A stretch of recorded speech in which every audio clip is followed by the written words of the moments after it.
the city of Baltimore, I was mayor there for 2 terms, and you all saw the images the other night. In that particular neighborhood of our city, among young men, unemployment rates are about 40%. Some might even say higher, depending on how you cut this. I went up and down Allen Street across every bridge, make sure they were open for you. Good man. Yeah. I believe in opening bridges, not closing.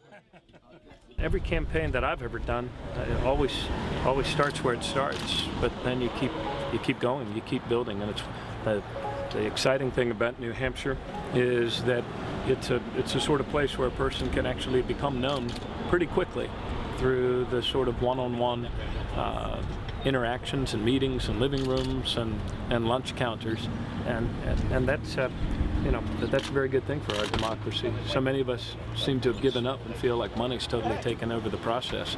Well, not in campaigning in Iowa, and not in campaigning in New Hampshire. People in those 2 states expect to see each of the candidates several times and get to evaluate them.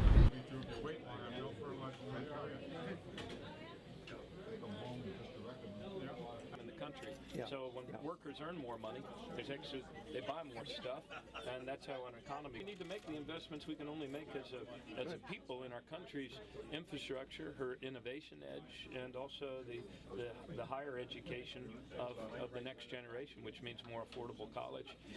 Should not be keeping.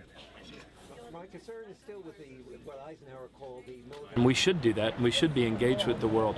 But this was a bad deal, and I think a lot of Americans became more and more offended the more they learned that they weren't allowed to read this deal that a lot of corporations were a part of crafting, that creates these tribunals that allow American corporations to sue their own government to evade work standards or environmental standards. So I'm glad that the Senate slowed it down, and I hope that Congress will reject it if we can't see it, read it, and be assured that this is good for workers and also good for our country. Shorter on TV. Hi. He's hard of hearing.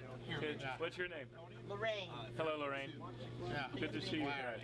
Larry. Nice to know you. Good to know you.